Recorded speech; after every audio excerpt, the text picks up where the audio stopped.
Hi everyone, and thanks for listening to Visibility, the monthly podcast produced by CID, the Council for Intellectual Disability.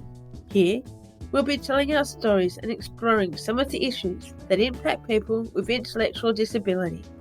To find out more about our work, visit www.cid.org.au.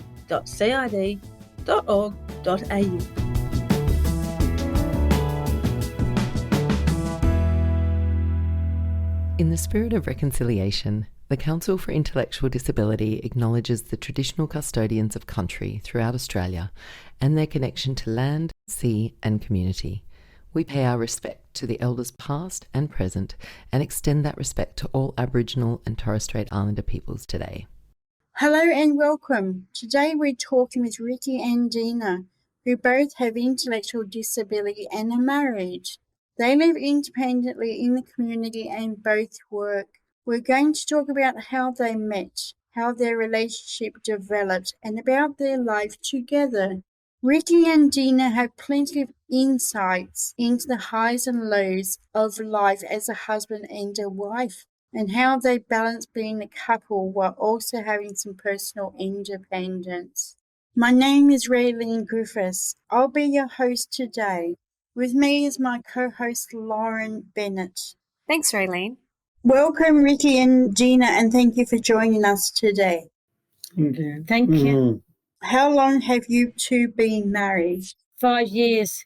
We met through our Waverley Independent Living Program with Waverley Council. What is Waverley Independent Living? To teach us how to be independent and put us into a house or unit, and to teach us how to cook and clean and all the stuff that we need to do in our lives. Were you both living independently when you did that program? I was living at home at the beginning, and then they found me a place to live with other people. Before I joined, I was living with my parents, and then I moved to one place, living with one other person. When me and Dina sort of started dating and stuff, they thought it'd be a good idea to do a trial run to live together. Had you already proposed to Dina at that point, or were you just boy and girlfriend? No, we were just boyfriend and girlfriend at that time, yeah. So the living together must have gone pretty well then? Well, yeah, to be fair, the guy I was living with was very messy and stuff, so it wasn't something I missed. So was it love at first sight for either of you? Sort of for me a little bit. I liked him when I first saw him. For me, it was more, I like the personality, I like hanging out and things. Dina, what were the things you first noticed about Ricky that you liked? He was really nice, friendly, he was good looking, kind, personality too, I really liked. And we had so much in common, so it was good. Oh, what kind of things do you have in common? Like we both love going to the movies, we love going out for dinner, we love to laugh and joke around and stuff like that. Did you have a boyfriend before Dina or a girlfriend before Ricky? For me, no. Like I went on a few little dates here and there, but it was never like a proper relationship.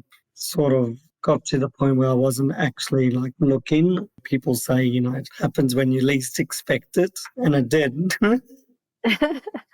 Dina, what about you? Yeah, I went on a few dates with this group called J Junction, where they find you people and then they send it to you and you can try them out. And none of them really worked because they weren't my type.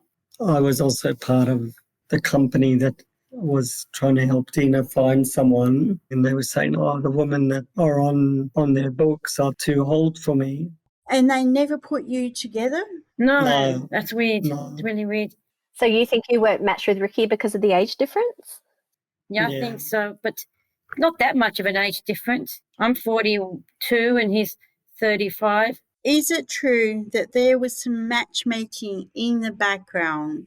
So before I started the Waverley program, they talked to me for a bit, and when they found out I was Jewish, they said, there's a nice Jewish girl in the group. So I added her on Facebook, started chatting, and then she got annoyed.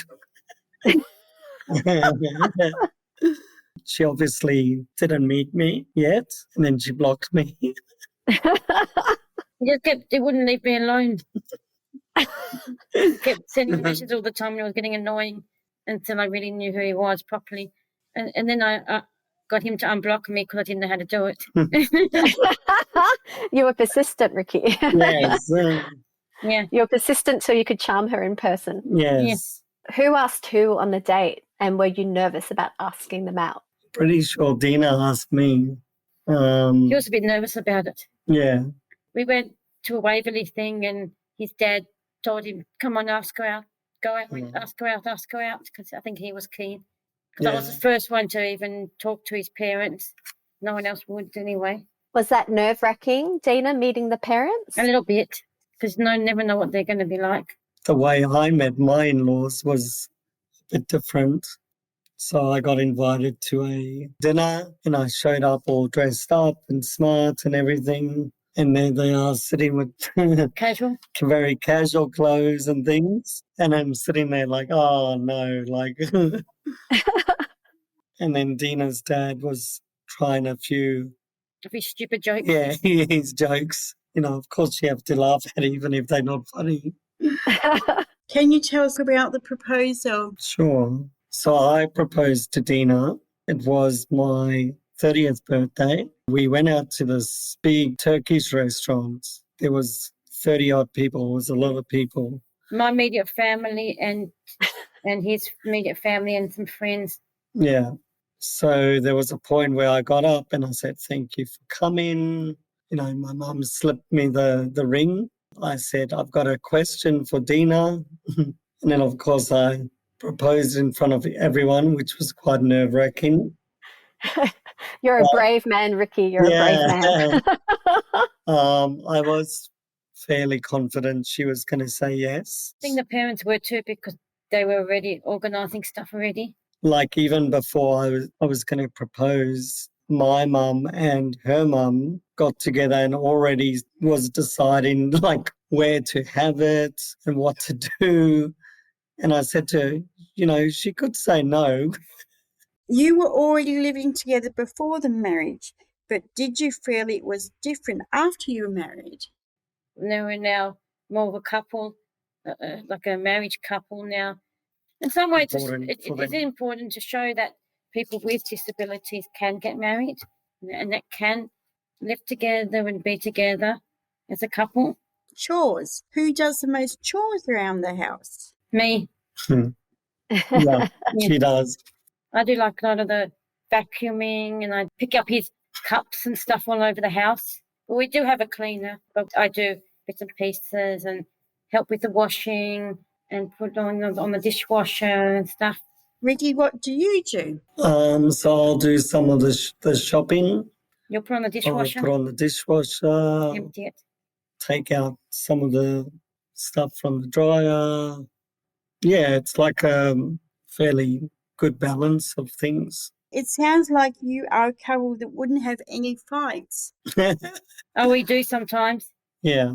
What do you fight about? Oh, a lot of time he doesn't like it that I've got so much clothes, but that's a different story. You know what women are like with all their clothes and stuff. Yeah, so we fight a lot about that mostly. So who gets the most closet space? Me. Yeah, that's for sure. Yeah. But we feel really great now that we're in our own home. We can put things in as you want. We knew that when we moved, we could get things we want and not have to worry about, well, it's not going to let us do this, none of us going to have this. Now that you own your own place, are you planning on decorating it? We're going to get a new table for the lounge room. I've got a man cave and that's my bedroom. What do you do in your man cave? So I've got my games. I've got You've got a PS5. Yeah, I've got my PS5, which is like our baby basically, because we don't have a baby. So your work. Yeah, that'll be my kind of study room for work. Would you have liked to have children, or do you plan to have children? I would love to, but it just gets with the expense, and we can't afford it at the moment. If we were to have one, there's a good chance that might have a disability. I think we've kind of decided that it will just be, in the too hard basket. In the future, we would love a dog. So tell us about what kind of dogs you'd like. He wants more like a French bulldog or a pug, or I would like a schnauzer, like a standard schnauzer. The grandpa dogs. Yeah. Having a dog will be like a really good companion. Can always come and take over my meetings and put the dog in the seat. Thanks, Ricky. We'll now take a short break and return to hear more about the choices and decisions in a married life.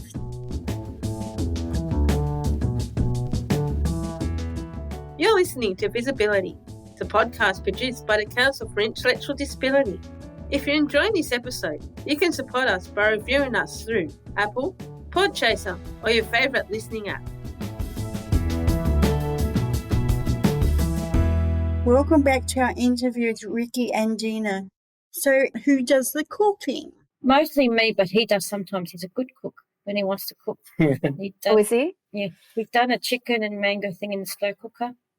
Oh. So that's really good. Yeah. When he wants to cook, he's really good. Are you confident cooks? Reasonably. We might need like a little bit of support just so we can do a variety of things. So you guys are really living quite independently then? Everything that we do, from going shopping to paying bills, we've been doing it all. How does that feel? It's great. It shows that people with disabilities can do all these things, because there are people out there who just think we just can't do any of this, and they think we should just all have support workers. But no, we can do lots of things. Unfortunately, it's still that kind of stigma of disability where they think some people are just not capable of getting married and doing all these things. What do you do for fun? We do Gig Buddies. It's a program where they set you up with a buddy, like especially with us together 24/7. We want to have a bit of a break, so we have someone we can go out with and do stuff together. And people who live on their own have someone that can go out and do things. And the Gig Buddies also have parties that they organise. And then we do a thing called Friendship Circle with people with disabilities as well that do different activities and stuff. And we meet with people through that as well. We just go out with other friends to dinners and... Yeah, we eat a lot. So it is important to balance the closeness you have as a couple with independent time. Regardless of whether it's a partner or whether it's a friend, you can't be around them all the time. It just gets a bit on your nerves. On your nerves sometimes, and you got to make sure people have their space as well. And the balance, because you need to have a balance. As we do, sometimes we fight for nothing. We just need our space sometimes. Did you get much advice about marriage from your parents? Well, Dina's dad always says, just say yes to everything. Has that been working for you, Ricky? It doesn't necessarily work because it's a different time and a different era. Every marriage is unique to each other, and it should be an individual thing. It shouldn't be one rule that will cover all of everyone's marriages. Now, both of you work. I work at a school in Croydon called PLC, Presbyterian Ladies College, and I work there 5 days a week, and a lot of admin stuff, answering phones and doing mail and helping with the children. And I work with the little ones, sometimes in the classrooms, and all different bits and pieces. What are your favourite parts of your job, Dina? Just being with the kids and the staff that I work with. How long have you worked there? Just over 20 years now. But I also went to school there as well, so that was really good. And Ricky, what about you? So before I started working at CID, I worked for a place called Ability Links. My role was to link people to different programs that they wanted to join, and it was also to do with people with disability as well. And what do you do at CID? At CID, I'm a project worker, and the things that I do is I talk at conferences, I run workshops, We do translation of easy read documents and a whole lot more stuff. Yeah. Generally, I'm working 12 hours a week. What are the parts you most enjoy, Ricky? I really love the team that I'm with. We get along really well. The work that you do is very productive and it means something. Gives you responsibilities as well. Yeah, we've been very, very successful. Ricky, I understand that you studied filmmaking as well. It was me and Dina. We went to study at Bus Stop Films. We created a few different films, particularly where I was talking to my mum about how I was growing up and how they discovered that I had a disability. But it's also about the way that doctors were treating people and telling them the wrong way to talk to people with disabilities. I've seen that film. That is an absolutely beautiful film. It's makes a huge impact when you watch it. Yeah, and it's actually gone sort of overseas and things like that and won awards. Oh, that's fantastic. But the night that we showed it at Flickerfest, it was so special because Flickerfest was shown in Bondi in our local area. Everyone could come and watch it. You know, it was one of those films that when you don't hear anything after they've watched it, like totally stunned. So yeah, very proud of doing that film. Having studied film, do either of you have any intention of wanting to work in that area? I definitely do. I've done a few like internships with Fremantle Media, which is a production company. And how about you, Dina, after studying at Bus Stop? Do you have any desire to work in film? Not the biggest, but I do like filming and I like being on film, and I've done a few different things with him. We did one with Waverley Council called Short Change, and then we did another one where we had been bed. So this was a film about consent? Consent that we did. And what was it like acting together? You know, sometimes when you're acting with anyone, I guess sometimes there's a little bit of awkwardness, particularly with that consent video. But I think from what people have seen, they were very happy with it and impressed. Yeah. Well done, guys. Mm-hmm. Do you guys go travelling together? We've gone on a few cruises together, and we went on 3 together. One to New Zealand, and then we went to, what's the other one? Pacific Islands. Pacific Islands for a few weeks, yeah. That was good. We want to do more. We go overseas one day together. What about America? Oh, you went to America, that's right. All right. For our honeymoon. Because I won the trip to America. Best actor in Australia with a disability. It was part of the Focus on Ability Film Festival. And so Dina won a trip to America. We used to do our honeymoon. Yeah. / my mother came. Went to LA, San Francisco, and San Diego. Oh, it's good timing that you won the award. Yeah. Just in time for your honeymoon as well. Yeah. Do you have any plans for the future? We want to travel again. We want to go on another cruise. We also want to, we've got some friends that we want to go away with as well. And we were thinking of going with some friends to Club Med in Thailand or one of those places. And it would be kind of our first trip with another couple. Would you be confident to travel internationally on your own? Yeah, I think we can. I've travelled on my own before. I've travelled to New Zealand and I've travelled to Israel. Being the Google Maps guy, I'm quite sort of street smart. I can work it out how to get to places and things like that. And yeah, I think it'd be nice to travel internationally again. Ricky, what do you love about Dina? I think that she's very kind, very happy person. She loves going out like I do. You know, our birthdays are 2 days apart. It helps with birthday party. And just very friendly, and we get a lot of warmth from everyone else as well. And Dina, what do you love about Ricky? That he's caring, he's funny, but he compromises a lot, and he's there for me when I need him and stuff. And what is your advice to people before getting into a serious relationship? if you're going to do it, you can't just do what you want and all the time. Sometimes you actually have to do stuff that the other person has to do, even though, it might not be your favorite thing in the world. Well, I think also not to rush into it. If you rush into it, you may not be happy. You also do have to have interest, the same interest. If you have nothing in common, I think the relationship's going to be a little bit boring. You do have to compromise and do have to do things like what the other person wants as well, not just what you want.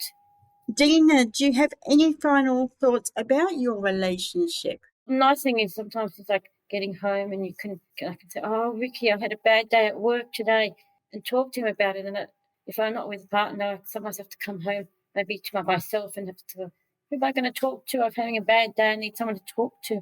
Or when someone's sick, have someone there to be able to comfort you. You can't go to your parents for every little thing. Sometimes to have someone like Ricky to go to is nice. I've got a bad right eye and Dina's got a bad left eye. She's seen for me on the one side and I'm seeing for her on the other side. We're literally looking out for each other. That's the big slogan there. I love it. That's so good. You guys are awesome. That was so lovely. Yeah.